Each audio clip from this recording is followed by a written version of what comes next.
Okay, so I'm here to talk about how something happened that I thought wouldn't happen, which is how Min platform led to Max Core Boot.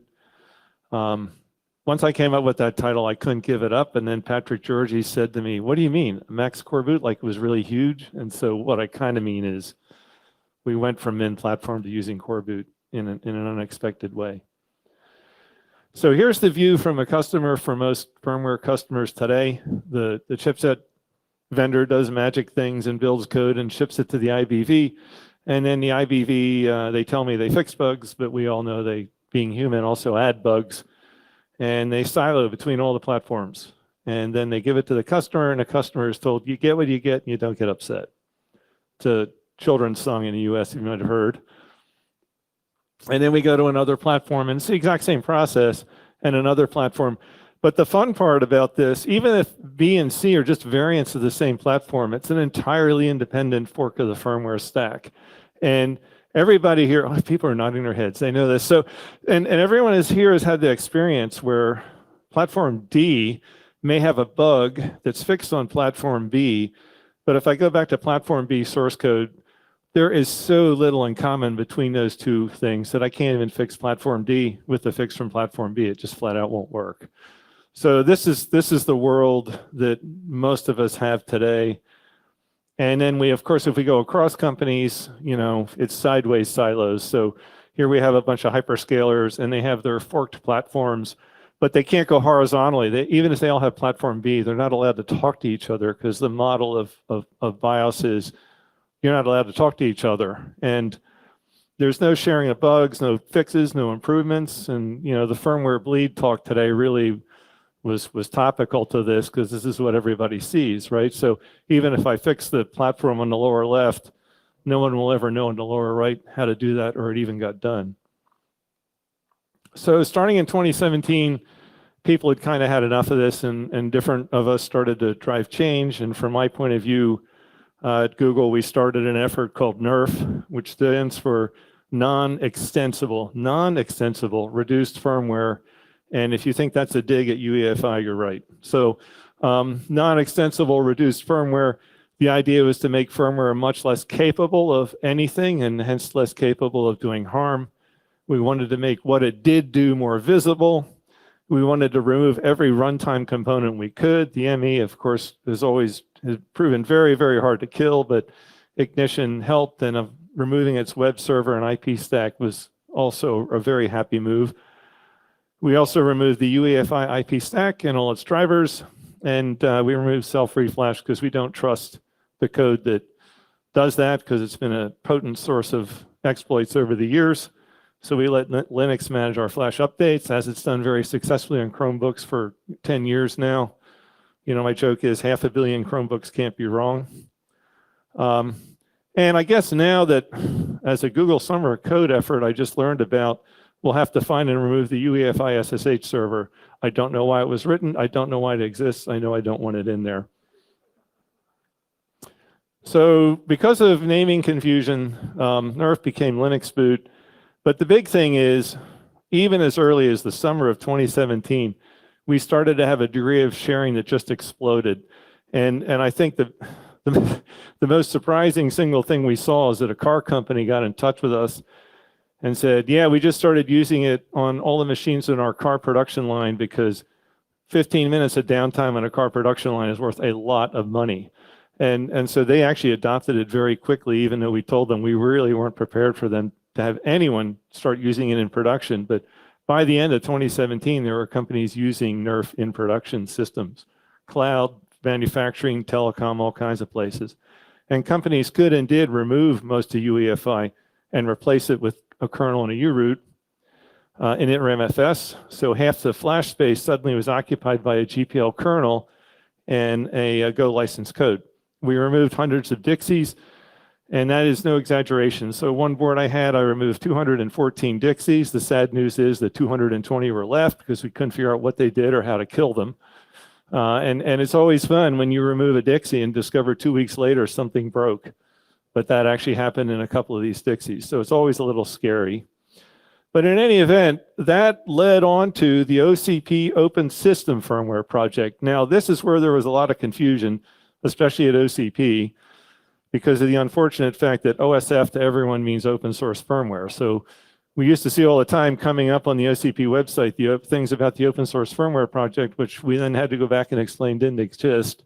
Open system firmware really means not all open source. And so with open system firmware, the owner can modify and build and flash. They can use modified firmware. And this was the big step that made a lot of change. Then they can share it. And that had never really been allowed in the x86 world in particular. So we allowed publicly redistributable binary blobs. We don't like them, but we allow them.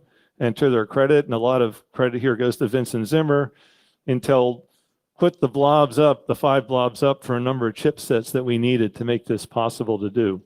And then further, we said, if you wanted to be OCP accepted, which in short form means, do you really like selling systems to Meta or not? So if you want to be OCP accepted, you had to support open system firmware, meaning this sharing model. And we, not long after that, actually had a system accepted by OCP that supported open system firmware and got the OCP accepted badge. So a lot of credit here to WeWin. They've been very significant involvement in this since the beginning. So where does the IBV go? Because we said, what's their role? They take, I didn't put the Office Space picture up here, but they take the code from Intel and they give it to the customers, right? So that's what they do. So Intel creates this code, which is largely the code before UEFI, and then the IBV is responsible for just sort of doing whatever it is they do to Dixies and then passing that on to the customer. But we're removing all the Dixies, or we would like to remove all the Dixies. Where does that leave the IBV? Is there a place for them? And the answer largely is no, there's no place for them in the world anymore. And that's kind of okay for a lot of people because the independent BIOS vendor model is based on really not sharing. It doesn't work without the silos and the compartmentation. That whole business model only works when you have things locked up and information isn't shared. So we kind of were here, and then we kind of do that, and well, wait a minute now. We're shipping UEFI source to the customer, and so the roles change. And in fact, in an open system firmware world, now the customer can change, install, and share. And that word share is really crucial. So the exclusivity of the IBV world is done. And that exclusivity, if that is the basis of your business model, means that you can't really play in this world. So I guess about 3 years ago, Intel looked at this and said, we've got a really neat new idea of how to do firmware. And the neat new idea is to do open source. They say open source firmware is a really good idea. And that was this thing called Min Platform. And there's a couple things to look at here, though. So there are 3 different systems. And you can see there's these server board packages, which may or may not be open source. I'll let you guess as to whether in most cases they are. And then there's a Silicon API and an FSP. And then kind of down underneath there, there's these other APIs that are open source. And then you go through the blue thing to Min Platform to EDK2. It's a bit confusing, but the fact of the matter is that FSP going across all of them and being one box is a bit of an illusion, right? It's really kind of, we still have kind of silos here. And in the nature of kind of the way EDK2 always seems to work out, the silos kind of slide up and start to impinge all the way up to the top of this thing. So a couple issues here, though. Are those blue boxes shareable? There's no statement anywhere in the Min Platform pages and docs that I can find that says they're going to be shareable. Like there's no commitment that I know of. Is there a long-term commitment to any of this? There's no statement anywhere on any of the Min Platform pages that have a long-term commitment. So we have a snapshot in time of a set of chipsets that work this way. There's no statement that this is a plan for the future. Bigger question is this really OSF compliant? Or is this just another way for, say, Google to build a bunch of silos internally of stuff we don't know whether we'll be able to share? And a slightly larger concern, so that was published in 2019, has had not changed since then. So it's not kind of clear really where this Min Platform thing is going to go.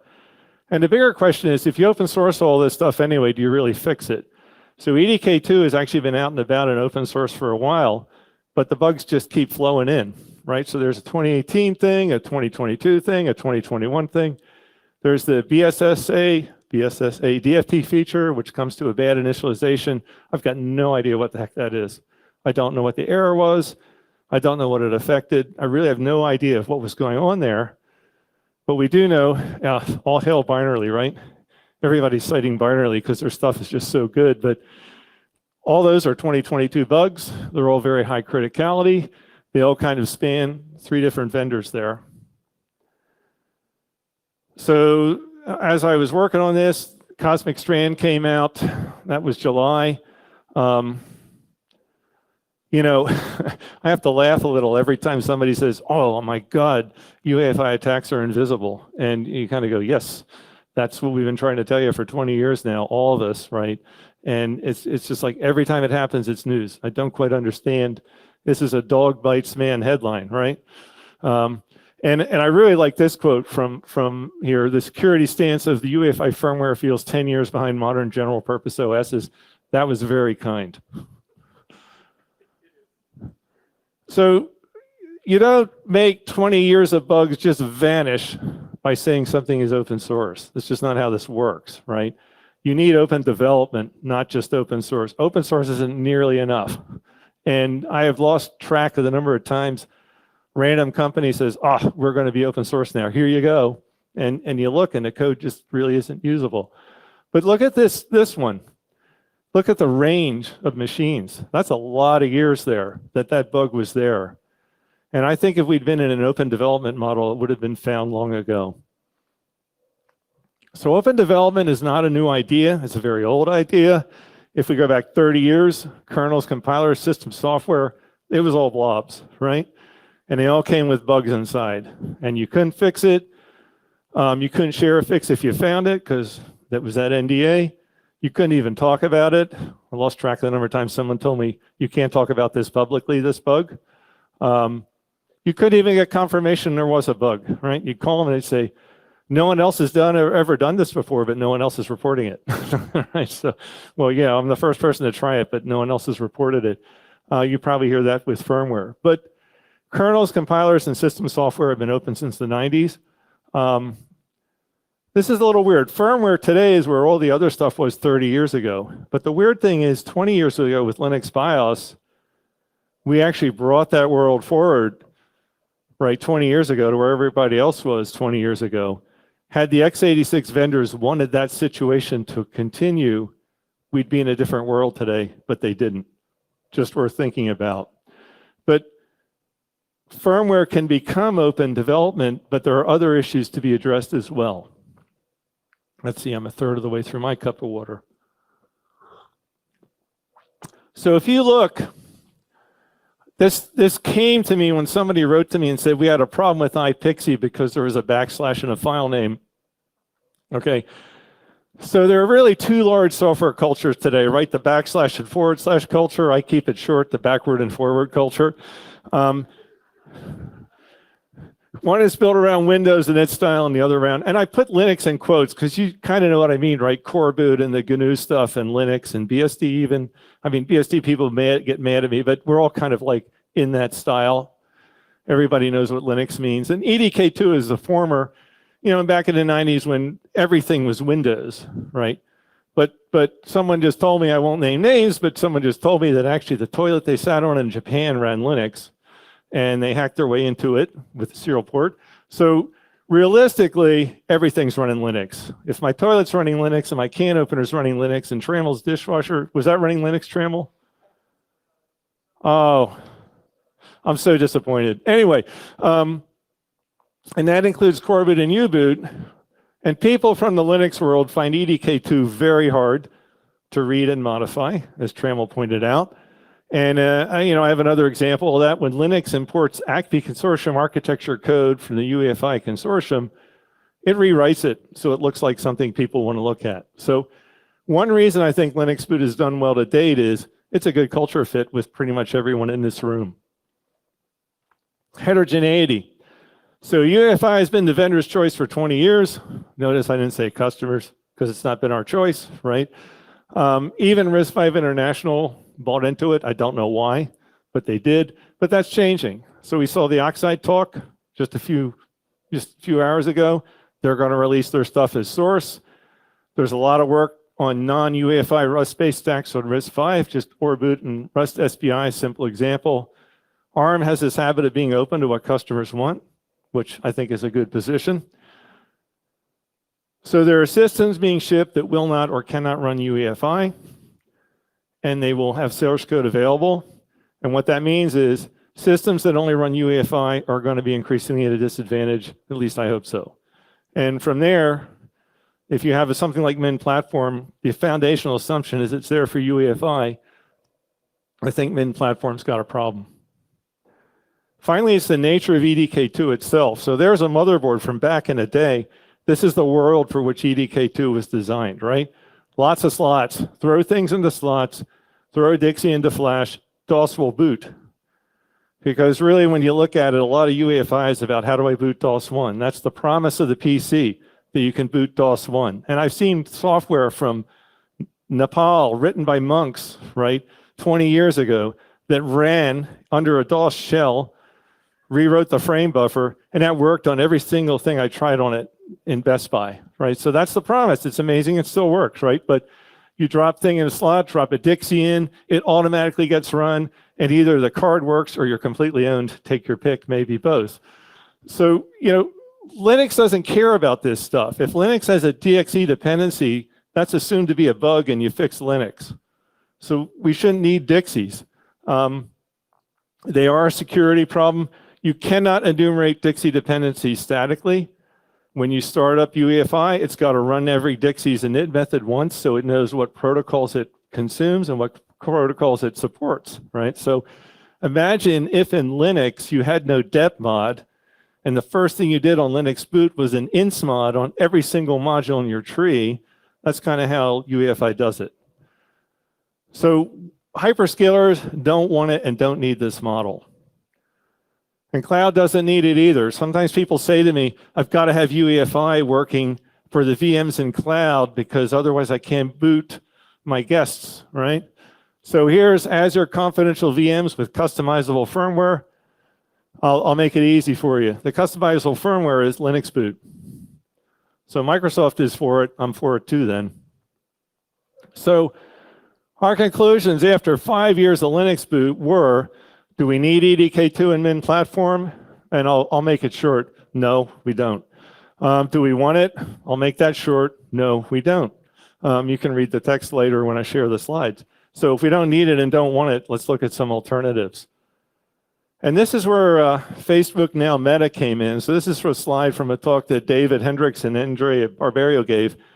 Look at the time here. This is only 1 year after we kind of really started up Nerf. And they said, well, we kind of looked at things. We'd like to see core boot as the first thing, and then Linux boot. So they started an effort in 2019. They first got open system firmware working on Mono Lake. Then they did a core boot port on the Tioga pass. If you go down across there, you can see their pass rate was only 38%, but this was a proof of concept, right? And then they did open system firmware on the Delta Lake, and notice now the pass rate's 95% for their suite of tests. And so then Jonathan Zhang and Anjanea, I've forgotten his last name, again, we all call him Reddy, from Intel, started this thing called a multi-party NDA. This is collaboration. And they produced a core boot, which has a very good test rate. And the reason CXL works on that Sapphire Rapids platform they're working on is because core boot worked. Core boot worked before UEFI worked. And now they're working on a successor platform. So ByteDance in 2021 started talking about their core boot effort.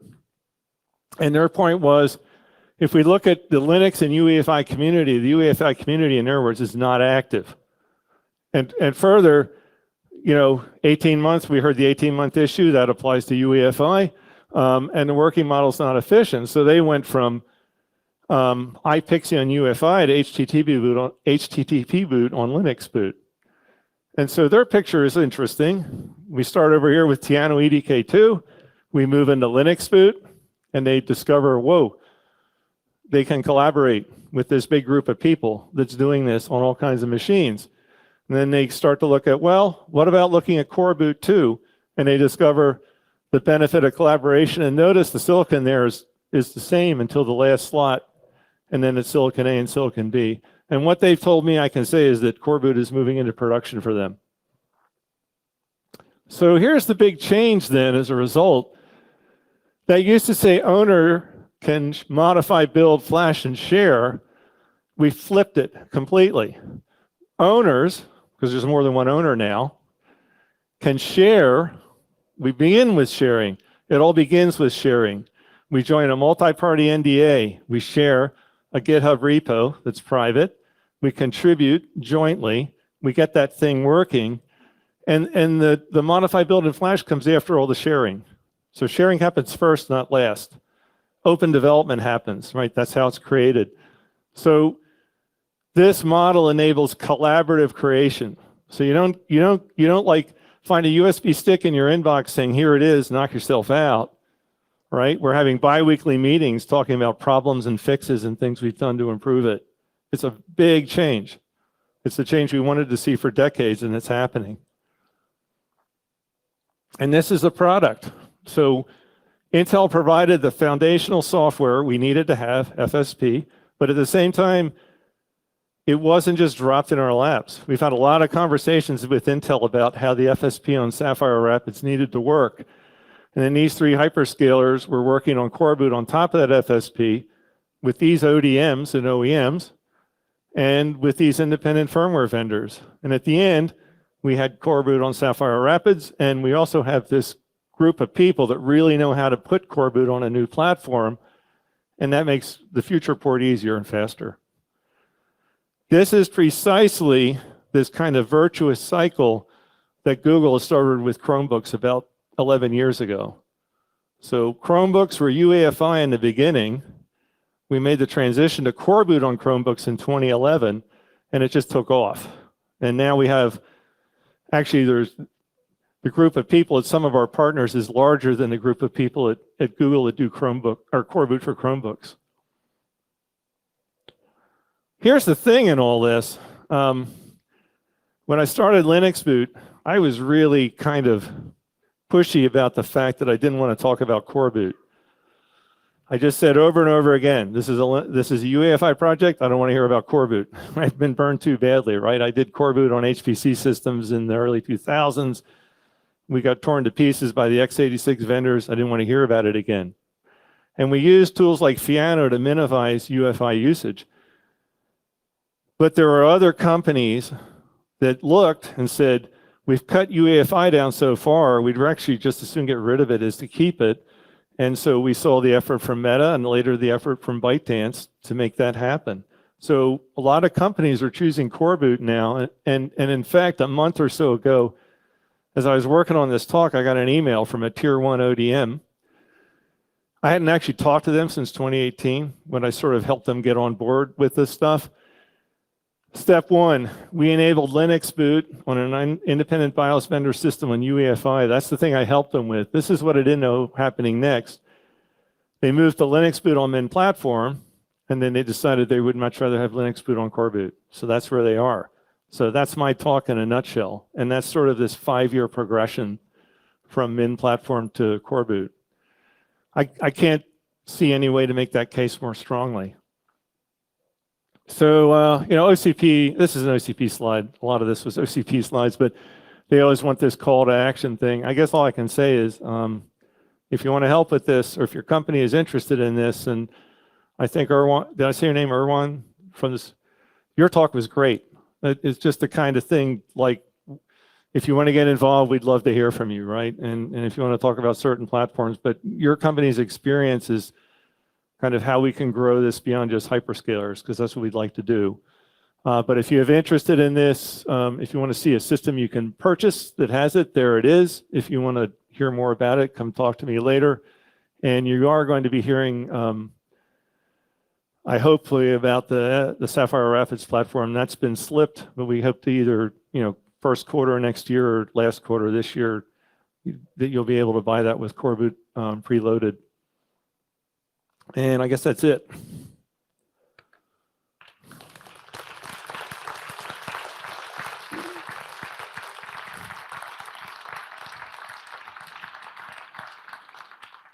So question. Hi, Simon. I probably should know this, but with this core boot, is it using FSP? It is, and that's the part I don't like as much, but I don't see any way to get rid of it. Okay, so all right. My question is, one of the complaints I guess I have in Chromebooks is that essentially core boot has become a framework for calling into the FSP. Yeah, we all have that complaint actually. Yeah. Right.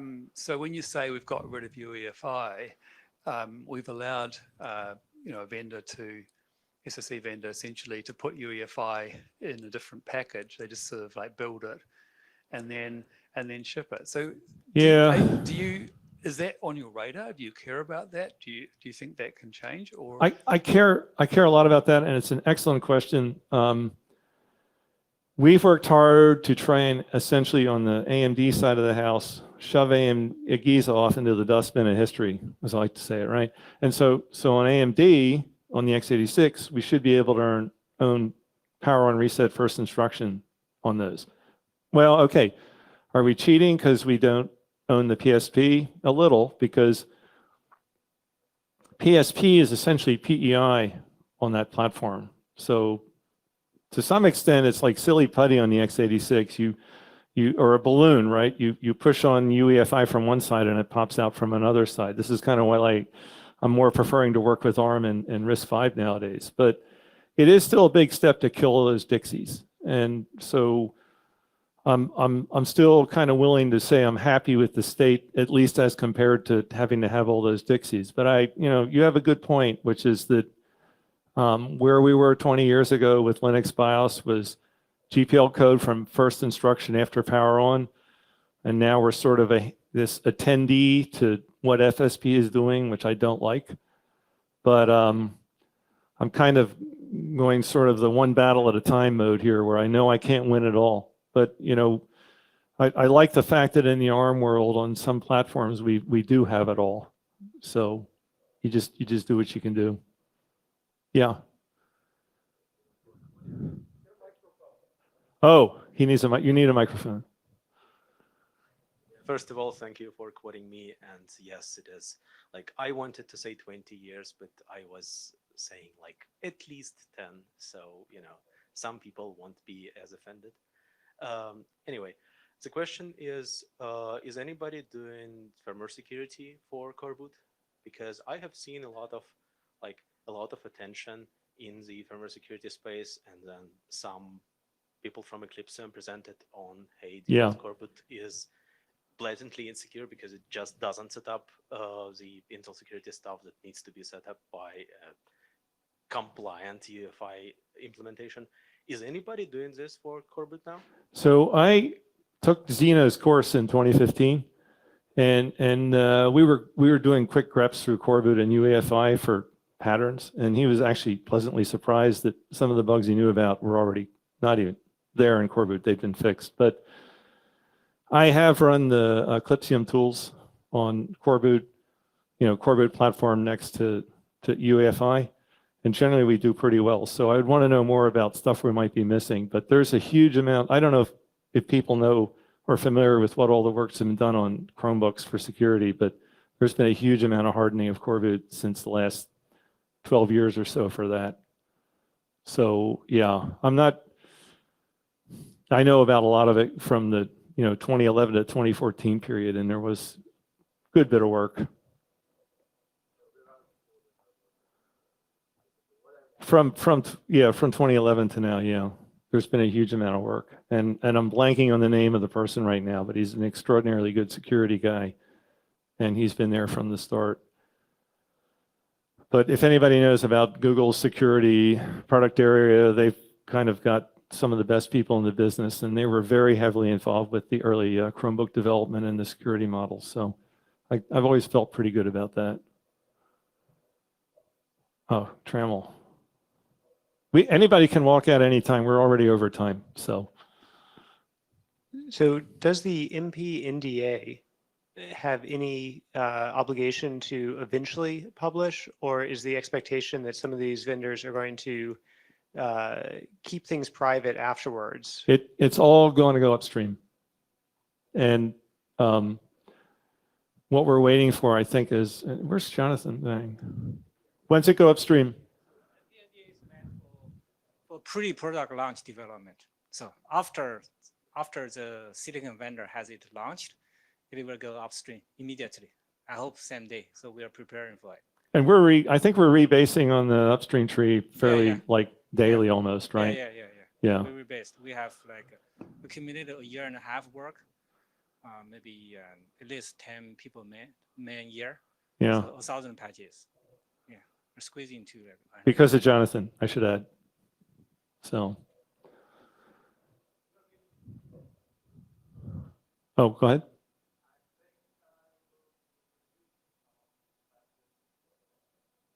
Good. Okay. So now I've been warned that you'll be reviewing them. All right, I think we're probably done. Anyway, so thanks everyone.